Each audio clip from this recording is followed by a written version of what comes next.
Y nos vamos a la señal que nos llega en directo, comparecencia del presidente electo de Estados Unidos, el republicano Donald Trump.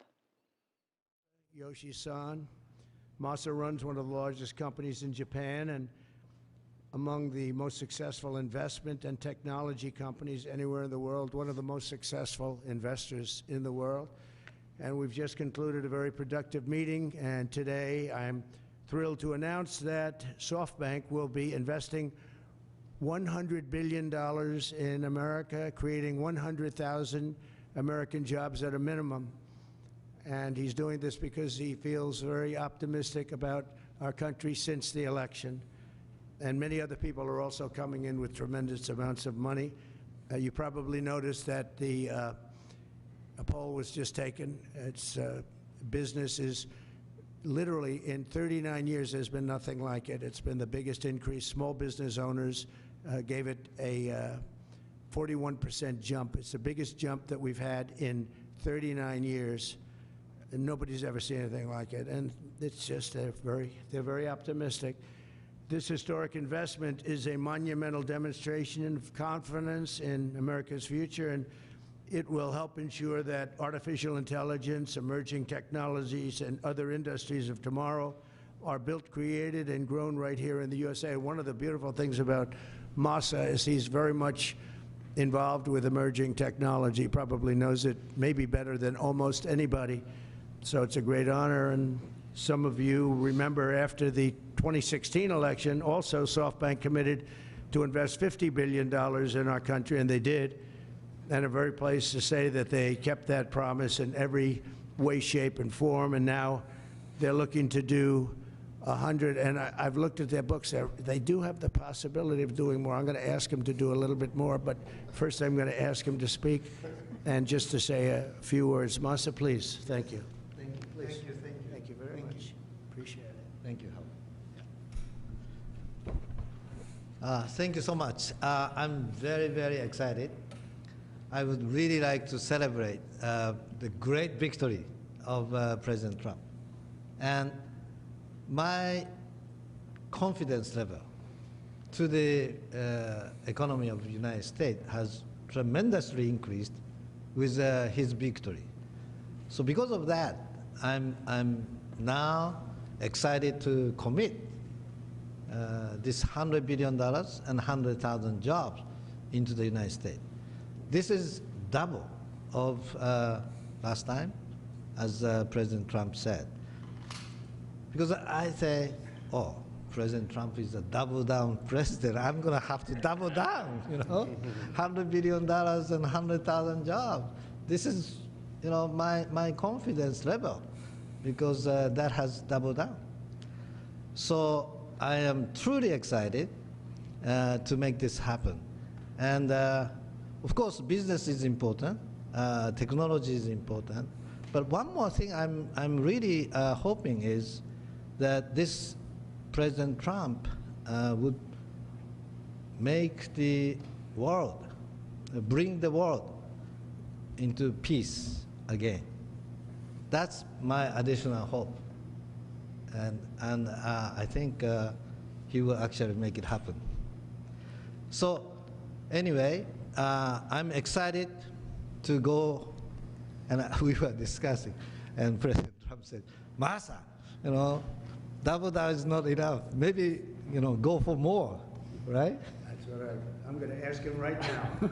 Would you make it $200 billion instead of he can actually, believe it or not, he can actually afford to do that. Would you do that? Well, my promise is 100, but, you know, he's now asking to do more. I think, you know, with your leadership, my partnership with you, with your support, I will try to make it happen. That's good. All right. 200. He'll make it happen. 200 billion investment. He is a great negotiator.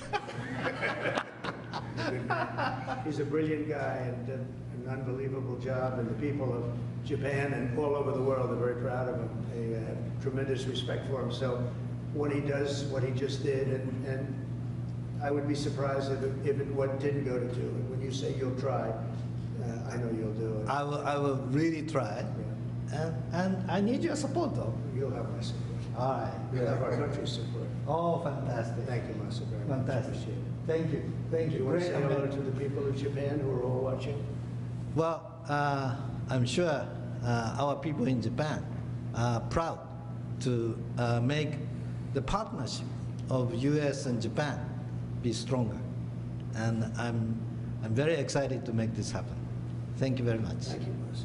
Thank you. Thank you. Thank you. Thank you. Great job. Thank you. It's amazing. It's a great gentleman, a great leader, and a great investor. So to have that offer made, and we have so many companies coming in now that will be announcing, or that will announce themselves. We don't have to be with them to do it, but they'll be announcing. And as I said, small business optimism took a 41-point jump.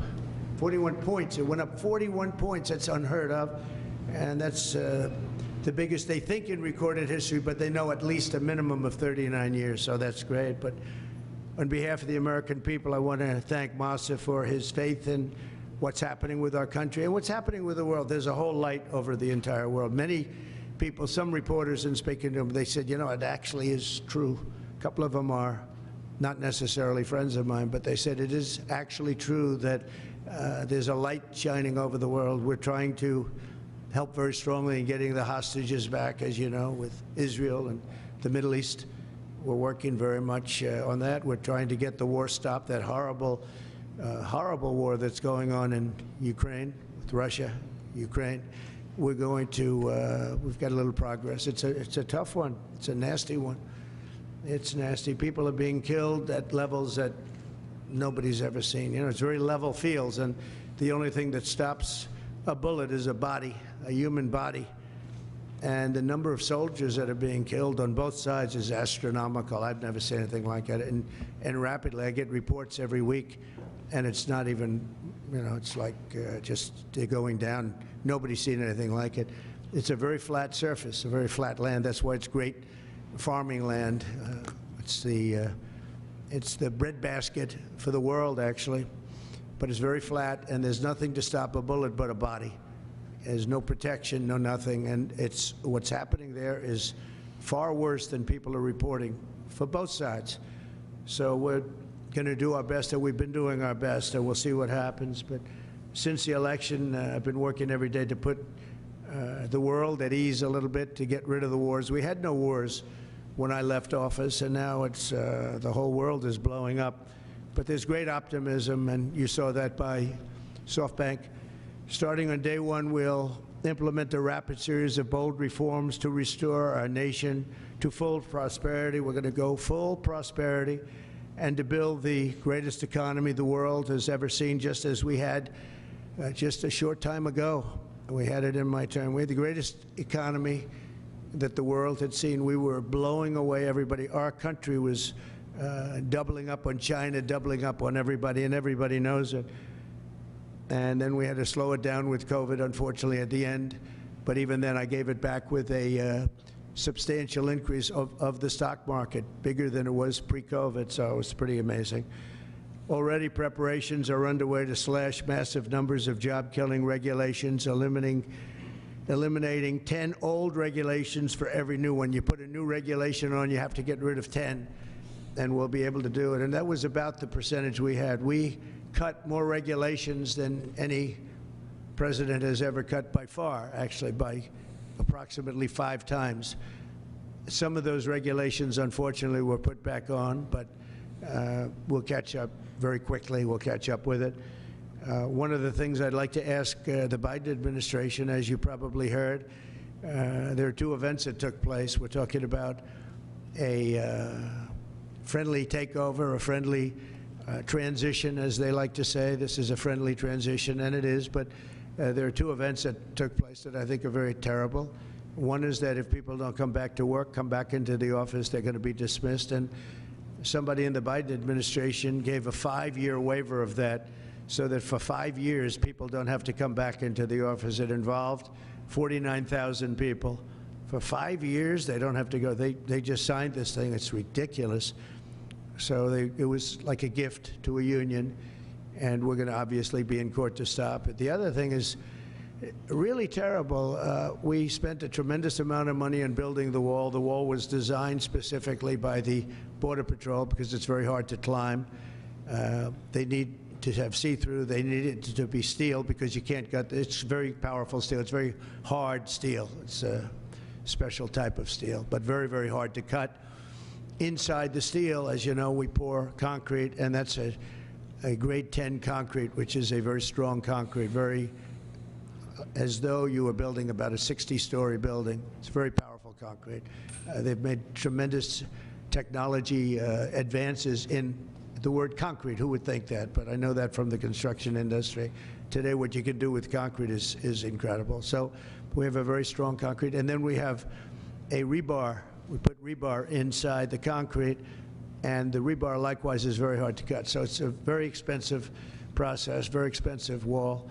And then we put a anti-climb plate on the top. You saw that. And I didn't like the look of it, but then when I watched, we had people testing. We had mountain climbers actually testing, and they were not able to get over the anti-climb plate. So I said, all right, I guess we're going to put it on. That plate on top, which I never loved the look of it, but it works so unbelievably well, you have to do it.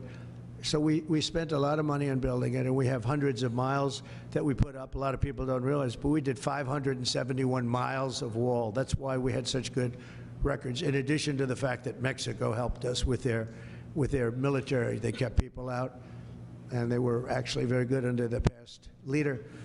But now we ordered an additional 200 miles of wall. It's very expensive.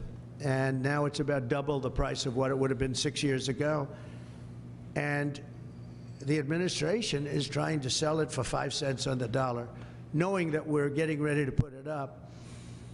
And what they're doing is really an act. It's almost a criminal act.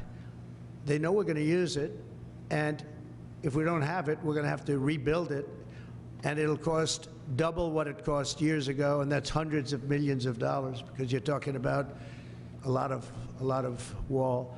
I built much more than I said I was going to build, but then after it was built, I said, you know, we can do some more because it's sort of like water, people flow through, and that will pretty much really take care of it. And what happened is they just, as you see, they're trying to sell it for 5 cents on the dollar, and that's really, that has nothing to do with a smooth transition. That has to do with people really trying to stop our nation.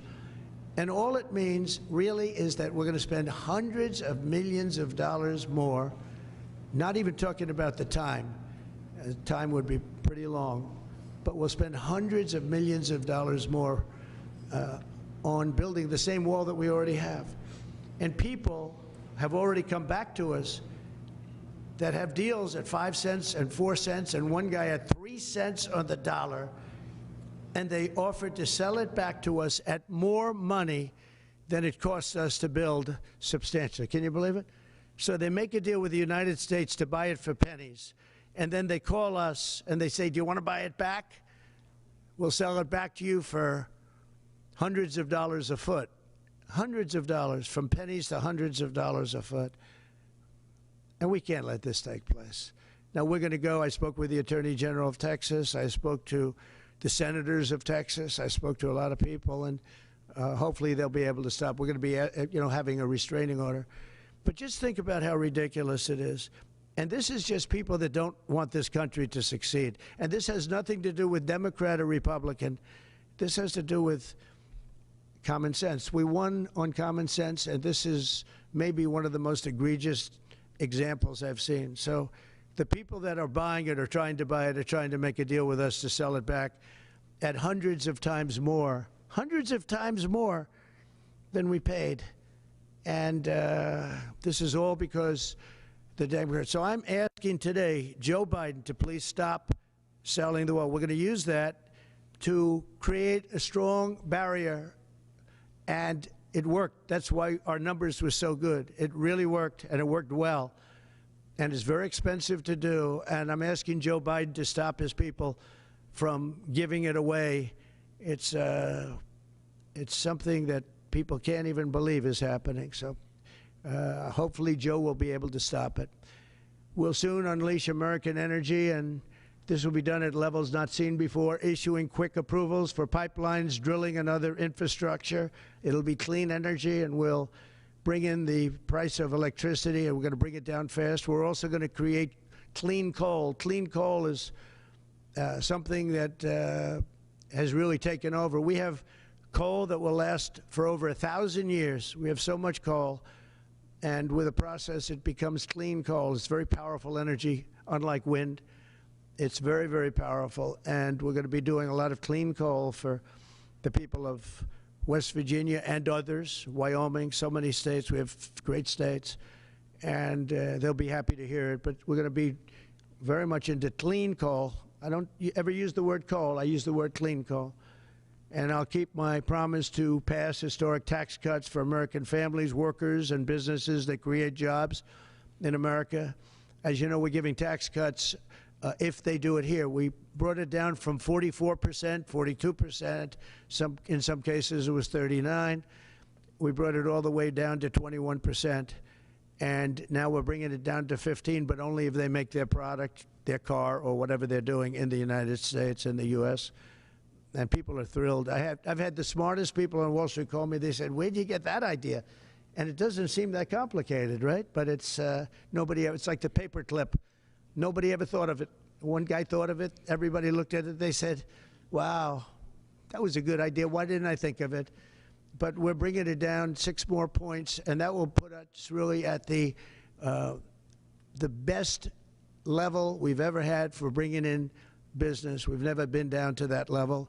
We'll be among the lowest taxed states, and a lot of businesses are going to come in. Between that and our taxing and tariff policies, we're going to have business like nobody's ever seen in this country before. That's why we're, having a 41-year record in optimism from small businesses and big businesses. And I'll keep my promise to pass historic tax cuts for families, workers, and businesses that create jobs in America. Any business that invests $1 billion or more in the United States will be eligible for fully expedited permits and approvals, including environmental approvals from the federal government. So when companies come in, if they're going to invest $1 billion or more, there'll be many of them, and they'll go into Detroit, and they'll go into a lot of places where we want them. You saw how well I did with the auto workers. We did unbelievably. You saw how well we did with the Teamsters, and also the non-union were record 98%, 97%. Nobody's ever got numbers like that, because we're bringing business back, and they're all coming back. We lost them over years of stupidity, I call it. I call it the years of stupidity, the decades of stupidity. Through the Department of Government Efficiency, Elon Musk has been working very hard with various people, including Vivek. We're going to eliminate hundreds of billions of dollars of waste and fraud, and I can only tell you, I'll give you a little early report, they're finding things that you wouldn't even believe. So we're looking to save maybe $2 trillion, and it'll have no impact. Actually, it'll make life better, but it'll have no impact on people. It's not like we will never cut Social Security, things like that. It's just waste, fraud, and abuse. And we'll immediately restore the sovereign borders of the United States and stop illegal immigration, which is costing us, I believe, trillions of dollars a year. I think it's a cost that nobody's ever seen anything like it. I don't know how can you be satisfied releasing prisoners into the United States. Think of this. You're releasing prisoners from jails all over the world, not just in South America. From the Congo, I would talk about it all the time. They're a very big sender of people. But from all over the world, they're sending prisoners out of their jails. Some of their jails are empty, and they will be empty soon if this ever continued. I spoke with the president of Mexico, and as you know, I spoke with Justin Trudeau of Canada, and we told them it's not fair, not right. You can't let these people come into our country. And they understand. They're very much on notice. And they're going to have to stop this from happening. They're going to have to stop it. We lose a lot of money to Mexico. We lose a lot of money to Canada, tremendous amount. We're subsidizing Canada. We're subsidizing Mexico. That can't go on. And I get along with the people of Mexico and Canada very well, but we can't let that happen. Why are we supporting and giving other countries hundreds of billions of dollars. It's not fair, it's not right, and the people of Mexico and Canada fully understand that. We've talked about it before, but now we're doing something about it. We started, and then we had to fix the COVID situation, and that's what we did. But now we're doing it. We're doing it from the beginning. Howard will be largely in charge. We'll be working on it together. Howard's terrific. He's done a fantastic job, and he's really helped us a lot with transition. I think we have fantastic people coming in. So all of these policies will help us rapidly defeat inflation, create millions of new jobs, and put money in the pockets of the hardworking families of our country, pay off debt. We're going to be paying off a tremendous amount of debt. We're $36 trillion. You don't want to be there. And we're going to be using a lot of the money that we make. We're going to be opening up a lot of businesses that are going to be pouring in because of our tax policy. And we're going to use the money that we made to pay off debt and to reduce taxes. We're going to further reduce taxes. If you remember when we reduced them last time, that brought a tremendous amount. We brought it down to 21%, and that was the biggest tax cut in the history of our country. And nobody ever thought this would happen, but this is what's supposed to happen. We actually ended up taking in more revenue at 21 than we did at 40%, which was pretty amazing. But this will be the most exciting and successful period of reform and renewal in all of American history, maybe of global history. The golden age of America, I call it.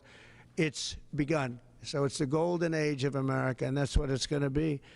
And we hope we don't have any intervening problems, because things happen. Like out of nowhere came the China virus. Out of nowhere came other things. We don't want to have, you know, when I left, we had no wars, we had no problems. The Middle East was good. We did the Abraham Accords. We did things that nobody thought were even possible. But think of it, 4 years ago, we had no wars. You didn't have Russia going into Ukraine. They wouldn't have done it. They weren't even thinking about it. When they saw what happened in Afghanistan, I think they gave them an idea, but they wouldn't have done it. They would have never gone. President Putin would have never gone in. And now you look at all those people are dead. All those cities are destroyed. You know, it's nice to say they want their land back, but the cities are largely destroyed. They've left Kiev because probably maybe they want to use it or occupy it, but they haven't done it. They've done a lot of damage, but relatively compared to the other cities, very little. But many of those cities are gone. Those beautiful towers, those beautiful buildings that they had are now laying on their sides, destroyed, totally destroyed. The turrets and all of the magnificent 1,000-year-old, 2,000-year-old structures that were very strong are blown to smithereens. You look at some of those cities and not one building standing. So, you know, when you say take over the country, take over what? Take over what? That's a 100-year rebuild. Take 100 years to rebuild it, and you can never have it the way it was. What a shame. It should have never happened. It would have never happened. If I were president, that war would have never happened. Nor would Israel have happened with the attack on Israel. So we're inheriting big challenges at home and all over the world. Again, we had no wars. We had no problems. We had no inflation. We had no inflation. We had it less than 1%. A perfect number.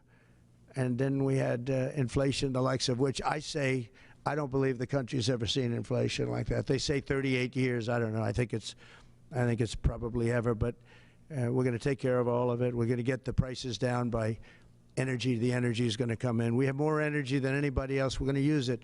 We don't have to buy energy from Venezuela when we have 50 times more than they do. It's just insane what we're doing. So we will not rest until America is richer, safer, and stronger than it has ever been before.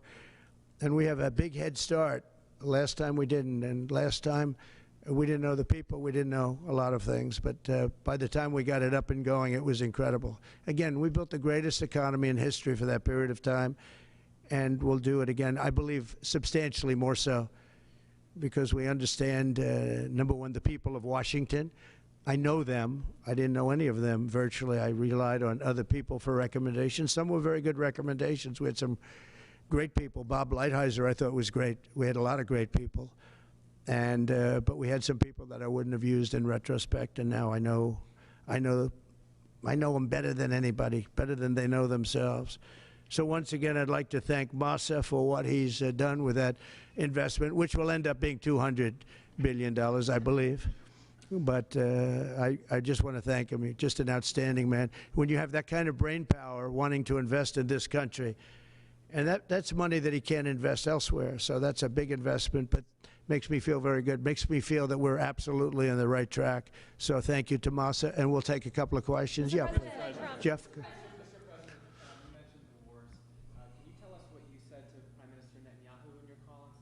Yeah. And have you spoken to President Putin since your election? Well, I'm not going to comment on the Putin question, but I will comment on Bibi.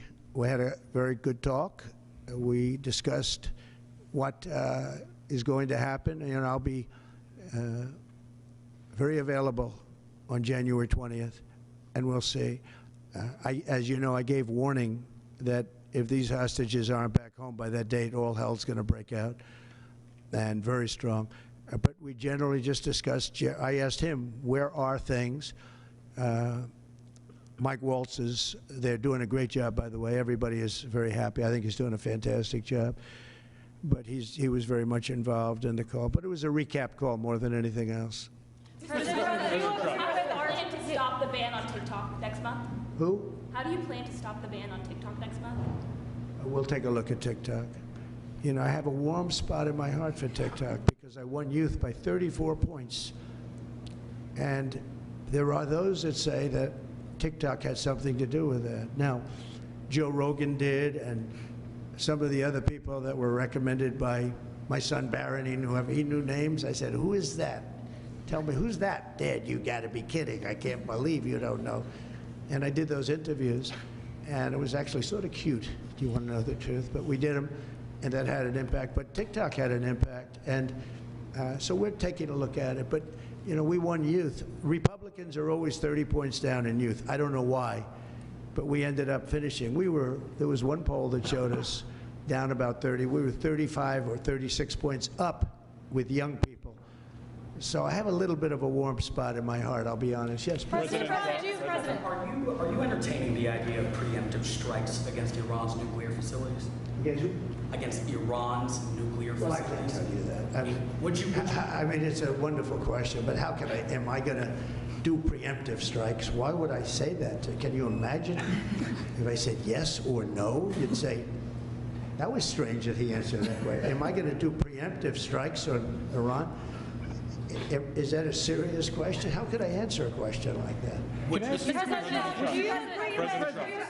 Say it. Would you be in support of Israeli strikes on Iran's nuclear How could I facilities? tell you a thing like that now? It's just so, you don't talk about that before something may or may not happen. You know, just I don't want to insult you. I just think it's just not something that I would ever answer having to do with there or any other place in the world. President Trump. Time magazine interview. Can I ask, just clearly, do you believe there's a connection between vaccines and autism?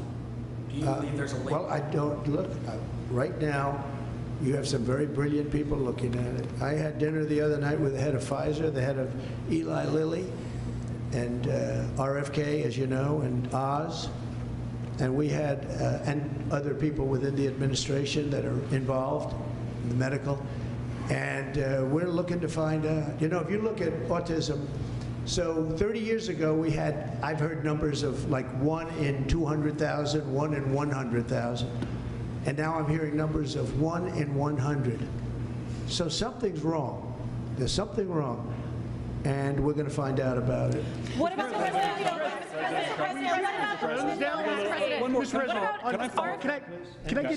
Can I follow up on Robert Kennedy? He's on the Hill today. He's meeting with senators. What do you say to people who are worried that his views on vaccines will translate into policies that will make their kids less safe? No, I think he's going to be much less radical than you would think. I think he's got a very open mind, or I wouldn't have put him there. He's going to be very much less radical. But there are problems. I mean, we don't do as well as a lot of other nations, and those nations use nothing. And we're going to find out what those problems are.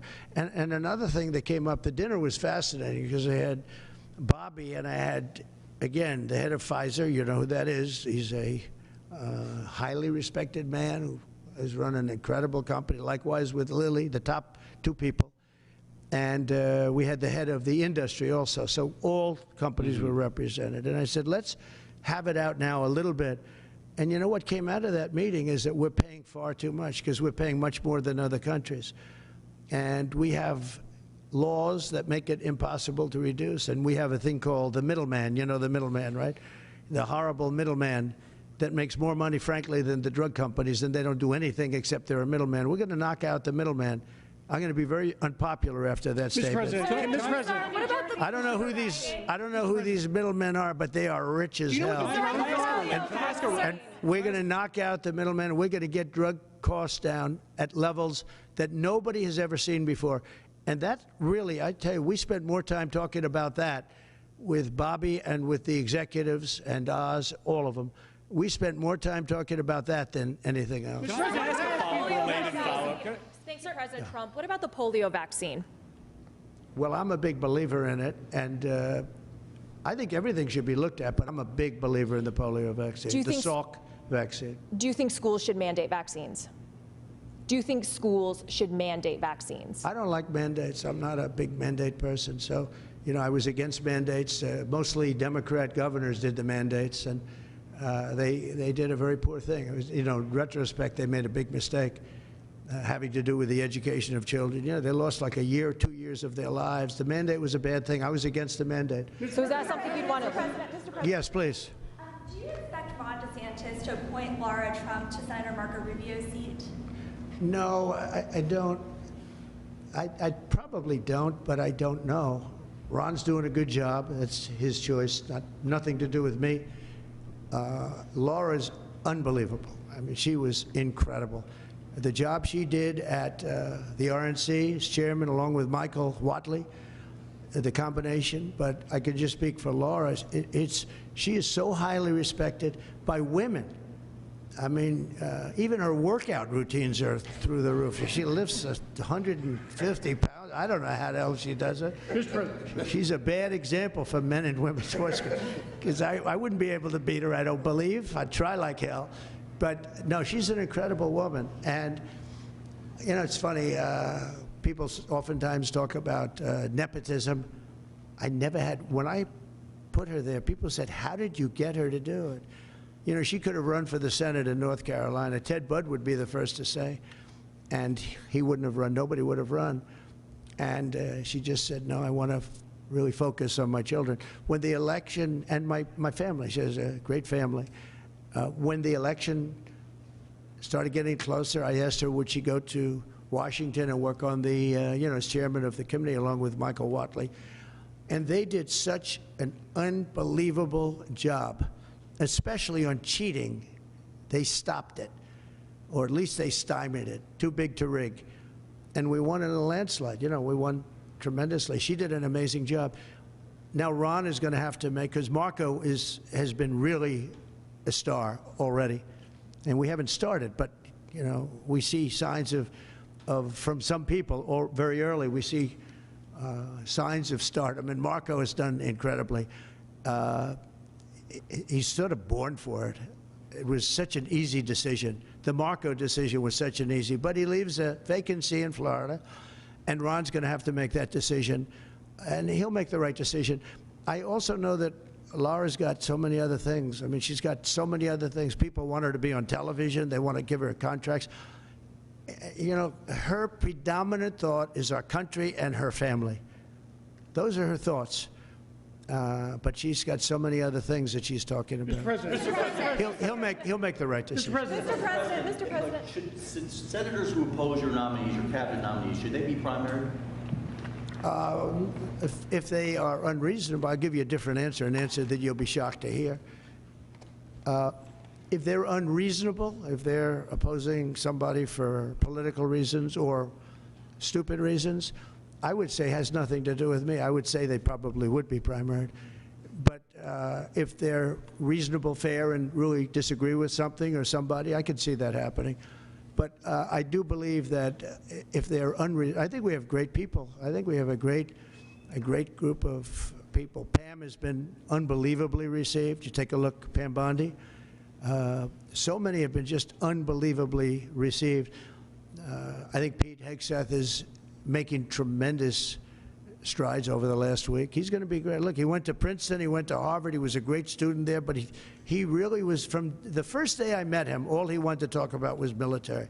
He's just a military guy. I think it's a natural. This was my idea. And you know, Pete Hegseth gave up a lot because he was going big places in Fox, big places, a lot of money. And he didn't even hesitate. When I said, do you want to do this? He said, absolutely. I said, you know, if it doesn't work out, you'll never have the opportunity that you have right now in terms of the world of entertainment or business, whatever you want to call it. You'll never have that opportunity again. In fact, it could be just the opposite because it's nasty out there. He said, I don't care, I have to do it for my country. He gave up a tremendous amount. If this didn't work, it would be a tragedy. Because, but that's what he loves. He loves the military. I never talked to him about anything else. He'd talk about the military. He'd come to see me about a soldier that was unfairly treated, and could I help?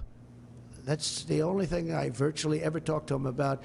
And I always remembered it. I've seen him many times, and I don't think I've ever had a subject on anything other than military with him. That's where his love is. And he didn't say, well, I'd like to think about it. I'd like to talk to my family. He said, not even a contest. And you know, he was going through the roof over there. He was doing great. They have the #1 show that Saturday and Sunday with Will and Rachel. That was great chemistry. And if this didn't work out for him, it would be actually sort of tragic. Yeah. Would you consider pardoning Eric Adams? Yeah, I would. Yeah. I think that he was treated pretty unfairly. Now, I haven't seen the gravity of it all, but it seems, you know, like being upgraded in an airplane many years ago. I know probably everybody here has been upgraded. They see you're all stars, and they say, I want to upgrade that person from NBC. I'm going to upgrade him. And that would mean you'll spend the rest of your life in prison. I don't know. Somehow, I hope not. I mean, I'd have to see it, because I don't know the facts. I think he was treated. You know, it's very interesting. When he essentially went against what was happening with the migrants coming in. And, you know, he made some pretty strong statements like, this is not sustainable. I said, you know what, he'll be indicted soon. And I said it, not as a prediction, a little bit lightheartedly, but I said it. I said, he's going to be indicted. And a few months later, he got indicted. So, yeah, I would certainly look at it. Yes. Mr. President, can I ask you a question about the drones?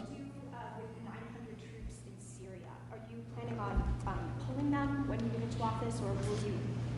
Well, you know, we had 5,000 troops along the border, and I asked a couple of generals, so we have an army of 250,000 in Syria, and you had an army of 400,000. They have many more people than that. Turkey is a major force, by the way, and Erdogan is somebody I got along with great, but he has a major military force, and his has not been worn out with war. It hasn't been worn out with all of the other things. I mean, he's built a very strong, powerful army. And so we have 5,000 soldiers in between a 5 million person army and a 250,000 person army. And I asked the general, what do you think of that situation? He said, they'll be wiped out immediately. And I moved them out because, and I took a lot of heat. And you know what happened? Nothing. Nothing. I saved a lot of lives. Now we have 900. They put some back. But 900, if you're talking about two, now one of the sides has been essentially wiped out, but nobody knows who the other side is. But I do. You know who it is? Turkey. Okay? Turkey's the one behind it. He's a very smart guy. They've wanted it for thousands of years, and he got it. And those people that went in are controlled by Turkey. And that's okay. It's another way to fight. But no, I don't think that I want to have our soldiers killed. But I don't think that will happen now anyway, because the one side's been decimated. Mr. President, I want to ask you a question about the drones. Are you concerned about more unrest in that region, or do you think it will calm? Well, nobody knows what the final outcome is going to be in the region. You know, nobody knows who really the final. I believe it's Turkey, and I think Turkey is very smart. He's a very smart guy, and he's very tough. But Turkey did an unfriendly takeover, without a lot of lives being lost. I can say that Assad was a butcher. What he did to children. You remember I attacked him with the 58 missiles, unbelievable missiles coming from ships 700 miles away, and every one of them hit their target. But I did that. That was the red line in the sand. Obama drew it, and then he refused to honor what he did. He said, if anybody goes across the red line, and Assad killed many more children after that, and Obama did nothing, but I did.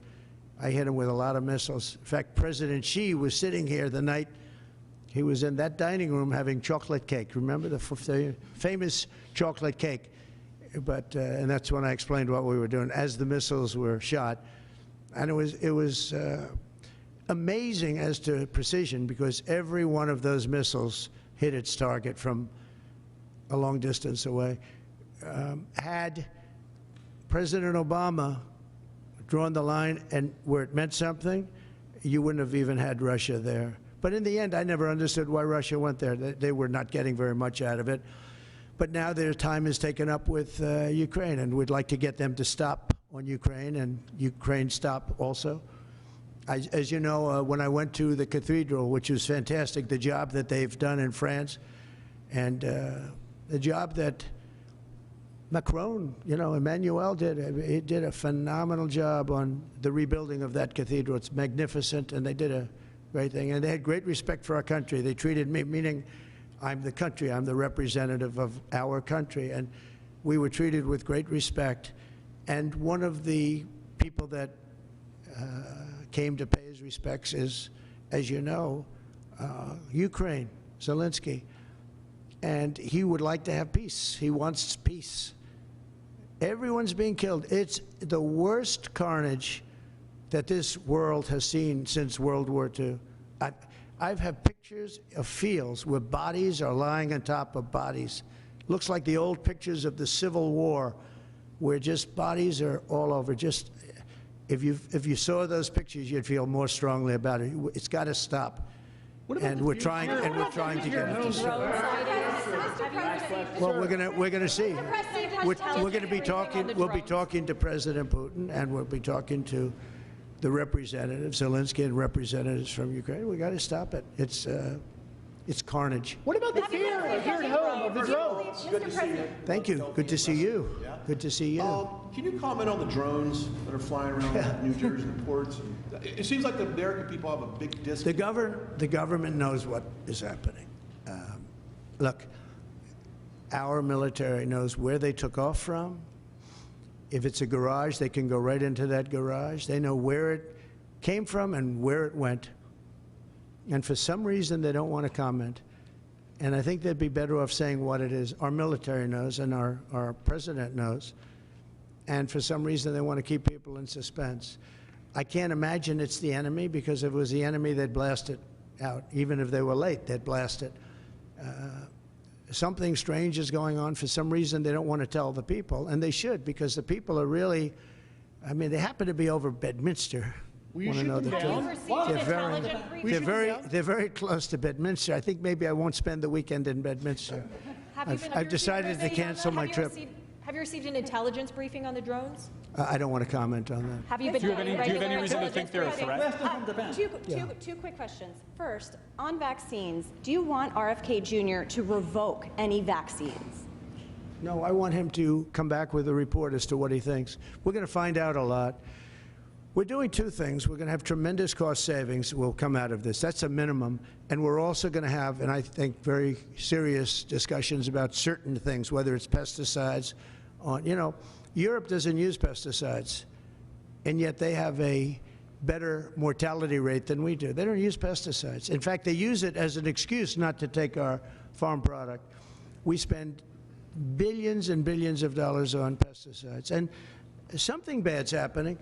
Again, you take a look at autism today versus 20, 25 years ago, it's like not even believable.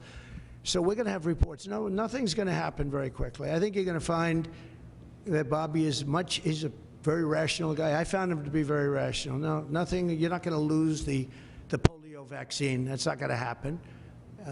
I saw what happened with the polio. I have friends that were very much affected by that. I have friends from many years ago, and they have, obviously, they're still in not such good shape because of it. You know, that was, and many people died. And the moment they took that vaccine, it ended. Dr. Jonas Salk did a great job, so I don't anticipate that at all. But we're going to look into finding why is the autism rate so much higher than it was 20, 25, 30 years ago. I mean, it's 100 times higher. There's something wrong, and we're going to try finding that. We're also going to find out why are we paying more than other countries. And we were in the process of doing that through transparency and other things. We were doing a good job in that first term, and we brought it down. We got the $35, all of the different things. We got, you know, we were the ones that got all of that done. Every one of those things, we got them done. I said, you know, I hope I win, because otherwise somebody's going to take a lot of credit for what we did. But now what happens is we're gonna have a big conversation on price. Why is it that Germany and UK and other countries are paying so much more for the same box of medicine made in the same plant? Why is it that we're paying many times more? And I know the answer, because our government didn't do what they were supposed to do. And what I put in place was terminated unexpectedly by the Biden administration, and they shouldn't have terminated it. It would have had a huge impact. And Mr. President, one quick question. On Ukraine, you mentioned that some of the areas are already decimated. Do you believe that Ukraine should cede territory to Russia? Well, I'm going to let you know that after I have my first meeting. But a lot of that territory, when you look at what's happened to those, I mean, there are cities that there's not a building standing. It's a demolition site. There's not a building standing. So people can't go back to those cities. There's nothing there. It's just rubble. Just like when I knocked down a building in Manhattan, which is actually, this is worse, actually, because we do it step by step. This thing has just got demolished. And by the way, in those buildings are many people. Many people were in those buildings. You know, when they say the number in Ukraine is going to be a much higher number of death, is going to be a much higher number than you're hearing. You know, they're big buildings. That's what I did very well. And these are very long buildings. They're 15 to 20 stories high. They're massive buildings. I was surprised at how big. And they're flattened like a pancake. 1 or 2 bombs hit them and they just collapsed. And they'd say, nobody was hurt. Well, nobody knows who was in those buildings. There were a lot of people in those buildings. They're going to find that when they start doing the removal. Many more people are being killed in the Ukraine war with Russia than is being reported, and that includes soldiers. The soldiers are being, it's a carnage that we haven't seen since the Second World War. It's got to be stopped, and I'm doing my best to stop it. Yeah, please, go ahead. You had a meeting with Mrs. Abe yesterday, but Japanese Prime Minister... Mrs. Abe, yeah. And Japanese Prime Minister Ishiba is hoping to have a meeting anytime soon. I will do that. In fact, I sent him a memento. I sent him a book, the Prime Minister. But Mrs. Abe was very close with our First Lady, with Melania, and she loved Melania's book. And she called and wanted to know if she could have... I was very close to the Prime Minister, Shinzo Abe. He was great. He was a great man. And his wife wanted to know if it would be possible to have dinner. And it was just out of respect to Shinzo. And yes, I'd love to see the Prime Minister, and we will do that. I actually sent him a book and some other things for him through Mrs. Abe. Will that happen before the inauguration day? It could. If they'd like to do that, I would do that, yeah. Sir, President Trump just said you I have great respect for the, for the position, and if he'd like to do that, I'd be here. And if the word that Ambassador to Japan will be George Glass, is that your final decision? Highly respected man, that's right, highly respected. He's been an ambassador before, did a fantastic job. We consider Japan very important. He's very highly respected. Okay, couple of Which other world leaders have you invited to the inauguration? Which other world leaders have you invited to the inauguration? The world leaders are calling me, and some really would like to meet. No, I mean literally, they're calling me, and I'll be seeing some of them. I think it's rude not to. I mean, it's hard to say I'm not going to see you, and I've spoken to way over 100 where they called to congratulate on not only the election, but the size of the election, the extent of the victory. And they were great. I mean, I spoke to over 100 countries. You wouldn't believe how many countries there are. And I'm trying the best I can to get back to everybody, but there are a lot of countries, and every one of them, literally everyone called, and it was very nice. So, yeah, I'd see some if some felt it was an emergency. I've seen, as you know, I've seen President Zelensky. He came to France while I was there for the cathedral opening. They actually had about 70 presidents and prime ministers, and in one case, a king. We saw some great people. I also met with William, and I was very impressed by William. I think William is terrific. I was very impressed by William. As you know, I met with him, too. Are you just President Trump, please, question about that. Did you invite Zelensky to the inauguration? No, but if you'd like to come, I'd like to have him. I mean, I didn't invite him, no. Are you disappointed Are you disappointed that China's Xi won't be at the inauguration? I don't know that he won't be at the inauguration. I mean, I haven't really spoken to him about it. I don't know that, actually. I would say that if he'd like to come, I'd love to have him. But there's been nothing much discussed. I have had discussions with him, letters, et cetera, at a very high level. You know, we had a very good relationship until COVID. COVID didn't end the relationship, but it was a bridge too far for me. But if he'd like to come, I'd certainly be. He hasn't, just so you understand, he hasn't said one way or the other. Because a lot of people say he won't come, he will come. People think he will come, he won't come. It's something we barely discussed, just about didn't discuss. But I have had, especially through letters, some very good conversations. Have you had conversations with Venezuela? You know, because China and the United States can together solve all of the problems of the world, if you think about it. So it's very important. And, you know, he was a friend of mine. I mean, he was here for a long time, right in that spot, except sitting in a very comfortable chair. He wasn't standing like you are. But we spent hours and hours talking. And, you know, he's an amazing guy. Have you spoken to Venezuela? The press hates when I say that, but he's an amazing person. Have you spoken to anyone in Venezuela, sir? On the border. If I could just ask you on the border. Hold on one second, Gary. Real quick. United Healthcare shooting, the shooting of the CEO in New York. Can you give us your thoughts about that? And what do you make of the reaction around the suspected shooter? Does that tell you anything about how people I think it's a terrible thing. I think it's really terrible that some people seem to admire him, like him. And I was happy to see that it wasn't specific to this gentleman that was killed. It's just an overall sickness as opposed to a specific sickness. That was a terrible thing. It was cold-blooded, just a cold-blooded, horrible killing. And how people can like this guy is, that's a sickness, actually. That's really very bad, especially the way it was done. It was so bad, right in the back.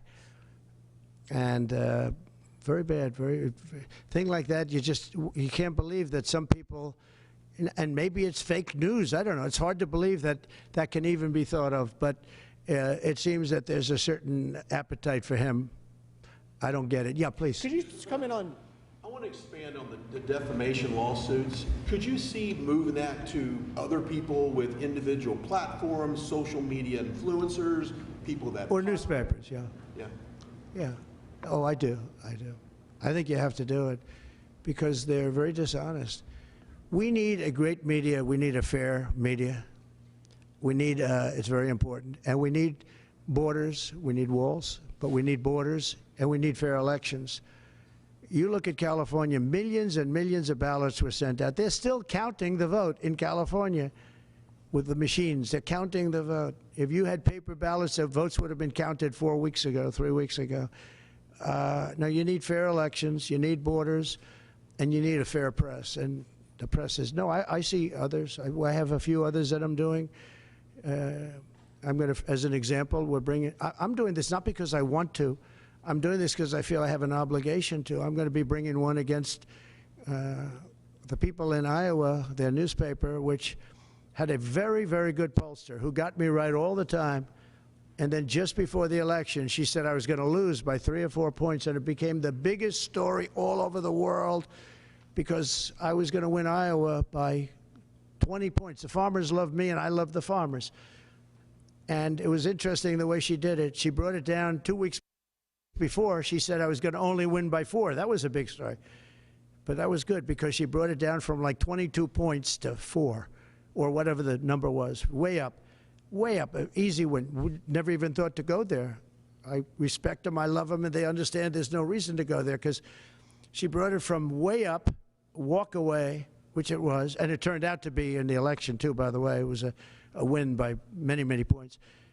And then she brought it down very smartly to 4 a couple of weeks before, and everyone said, wow, that's amazing. He's only up by 4 points. Then she brought it down to where I was down by 3 or 4, whatever number she used. And that was the Des Moines Register, and it was their parent. And in my opinion, it was fraud, and it was election interference. You know, she's gotten me right always. She's a very good pollster. She knows what she was doing. And she then quit before. And we'll probably be filing a major lawsuit against them today or tomorrow. We're filing one on 60 Minutes, you know about that, where they took Kamala's answer, which was a crazy answer, a horrible answer, and they took the whole answer out and they replaced it with something else she said later on in the interview, which wasn't a great answer, but it wasn't like the first one. The first was grossly incompetent. It was weird. And that was fraud and election interference by their news magazine, a big part of CBS News. So as you know, we're involved in that one. We're involved in one which has been going on for a while and very successfully against Bob Woodward, where he didn't quote me properly from the tapes.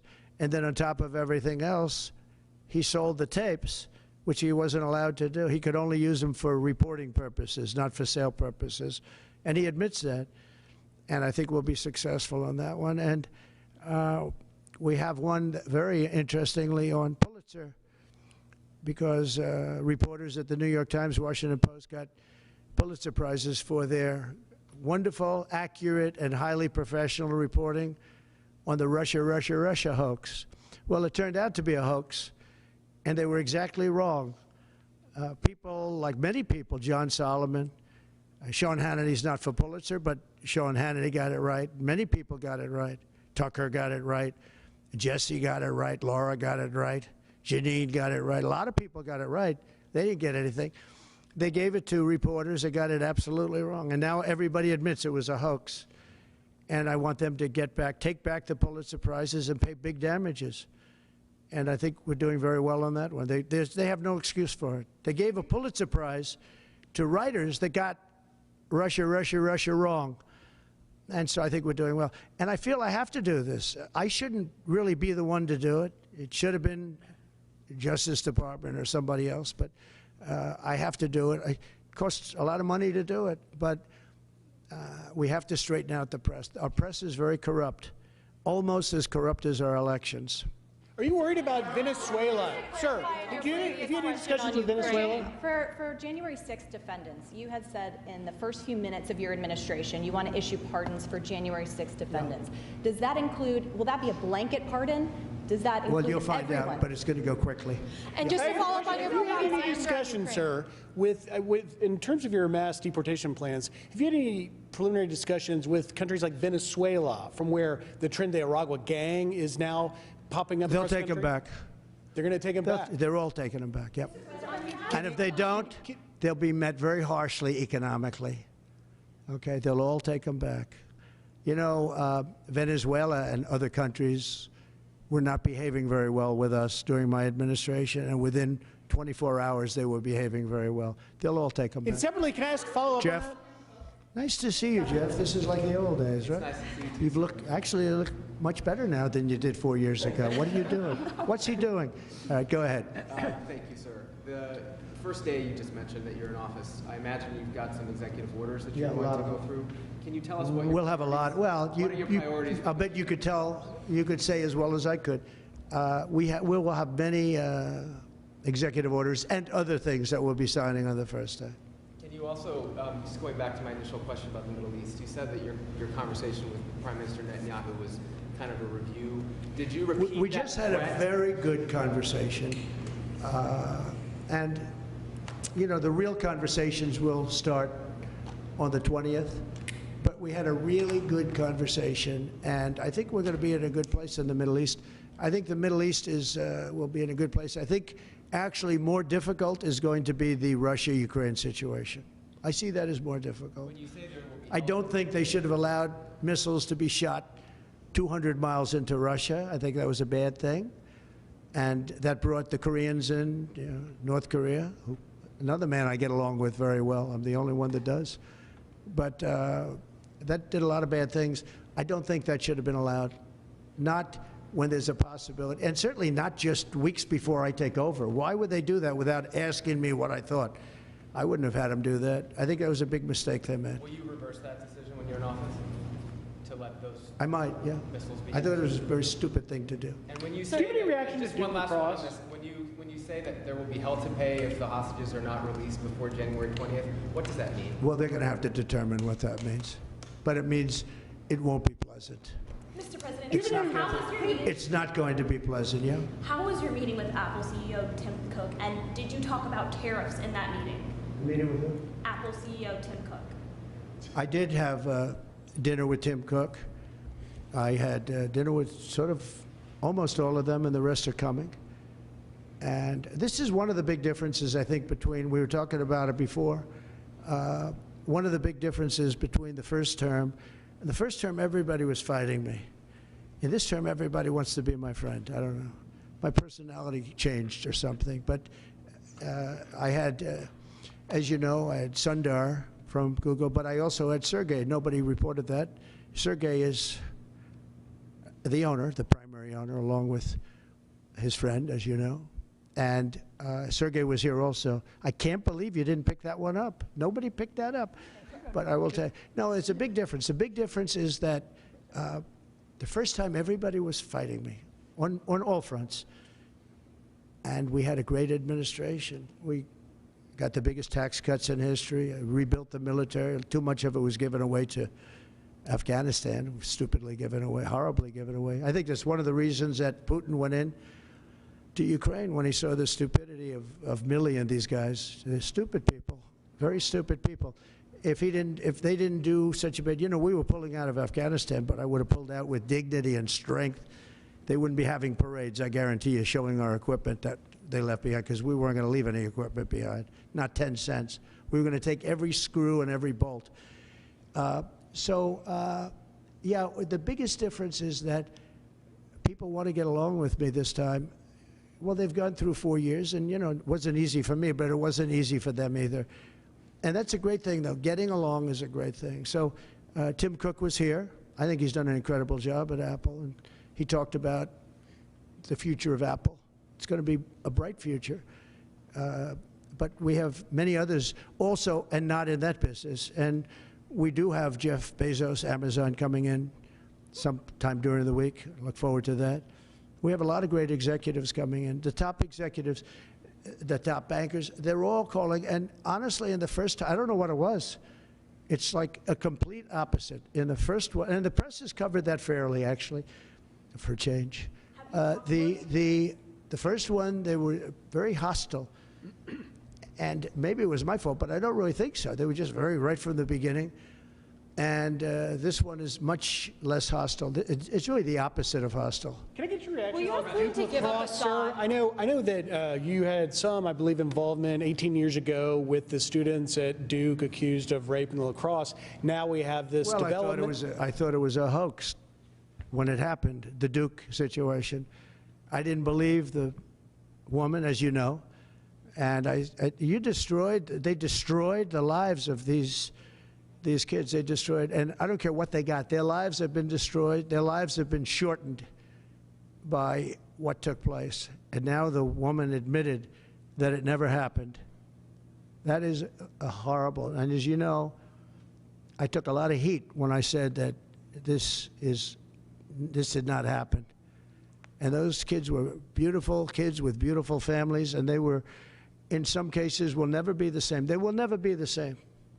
Have you talked to them by chance? Your thoughts on the Postal Service? You mentioned Bezos a second ago, and I've always thought Bezos would be a key person to go in there and really streamline the logistics of the post office, but they lose billions. Well, there is talk about the Postal Service being taken private. You do know that. Not the worst idea I've ever heard. It really isn't. You know, it's a lot different today with between Amazon and UPS and FedEx and all the things that you didn't have.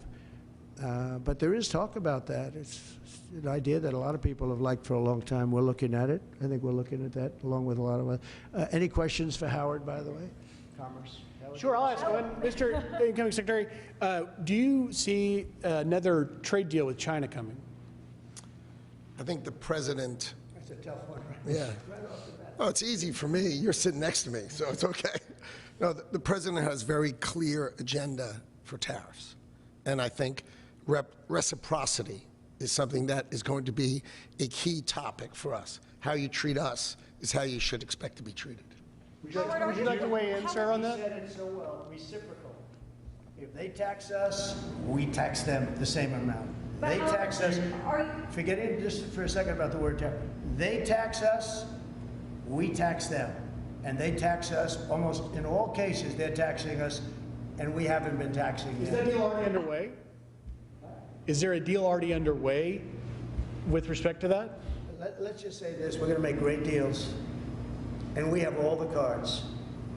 And until I came along, don't forget, and Howard was going over the numbers with me last night, we took in $600 billion and more in taxes and tariffs from China. No other president took in 10 cents, not 10 cents, not 10 cents. And no, we're going to be doing things. We're going to be treating people very fairly.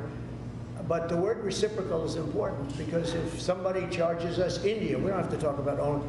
If India charges us 100%, do we charge them nothing for the same? You know, they send in a bicycle and we send them a bicycle. They charge us 100 and 200. India charges a lot. Brazil charges a lot. If they want to charge us, that's fine, but we're going to charge them the same thing. That's a big worried about and you know what? The senators, some of them aren't necessarily business people. When I give that to them, they say, that sounds fair to me. Are you concerned that tariffs might hurt the stock market rise that you have seen and the economy more broadly? Make our country rich. Tariffs will make our country rich. But won't they raise prices? Properly used. No, well, I didn't have any inflation, and I had massive tariffs on a lot of things. We put tariffs on steel. If I didn't put tariffs on steel, 50% and more, they were dumping steel in, China and others. I put tariffs on, and it stopped, and we took a fortune. We made a fortune on it. Tariffs, properly used, which we will do, and being reciprocal with other nations, but it'll make our country rich. Our country right now loses to everybody. Almost nobody do we have a surplus with. There are a couple of countries, and they're embarrassed by it, but almost nobody. And tariffs will make, I always said, to me, tariffs is the most beautiful word in the dictionary. It'll make our country rich. You go back and look at the 1890s, 1880s, McKinley, and you take a look at tariffs. That was when we were at our proportionately the richest. Mr. President, did you get to a good spot? Back on Ukraine, Mr. President. What should Zelensky, if anything, be prepared to give up to end this war? He should be prepared to make a deal. That's all. Got to be a deal. No, got to be a deal. Too many people being killed. That is a war that's hard. Too many people. Got to make a deal. And Putin has to make a deal. What deal? Do you think Putin has to make a deal? And Putin would have never gone in if I was president. If I was president, we wouldn't have had inflation. Our oil prices would have been lower. I had a good relationship with Putin. He would, despite the Russia hoax, which made it more difficult. If we had that election, if it were an honorable election, we wouldn't have had any of the problems that we're talking about right now. Putin would have never got in. You said that you could make that deal before you take office. Do you still think you could make that deal? I'm going to try. Will you ask Putin to give up Assad? Well, I hadn't thought of it. I think we have to get on with our lives. We'll have to see what happens. But right now, Syria has a lot of, there's a lot of indefinites. Nobody knows what's going to happen with Syria. But I think Turkey is going to hold the key to Syria, actually. I don't think you've heard that from anybody else, but I've been pretty good at predicting. I want to thank you all, and we're going to make America great again. Thank you very much. Thank you very much. Thank you.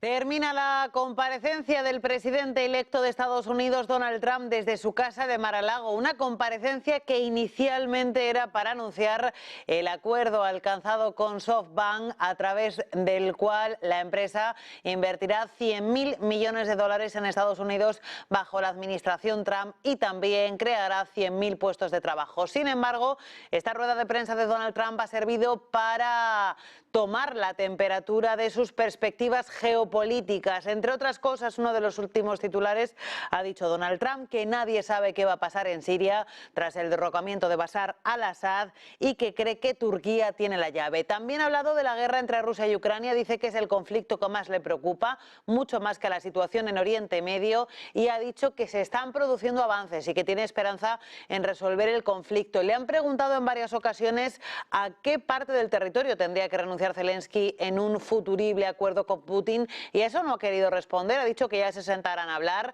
que cierto es que Zelensky no está invitado a su toma de posesión del próximo día 20 de enero, pero que se están produciendo demasiadas muertes en esa guerra entre Siria y Ucrania, que las cifras reales son muy superiores a las que se conocen de forma oficial. También ha hablado de la relación con China, de esos aranceles. Ha dicho que si China impone aranceles, ellos también los impondrán, pero no ha querido aclarar si Estados Unidos tomará ahora la iniciativa en esa imposición de aranceles, y ha dicho que si Estados Unidos y China se llevan bien, son capaces de resolver todos los problemas del mundo. Pausa publicitaria después de esta intensa rueda de prensa de Donald Trump, y a la vuelta empezamos con nuestro noticiero.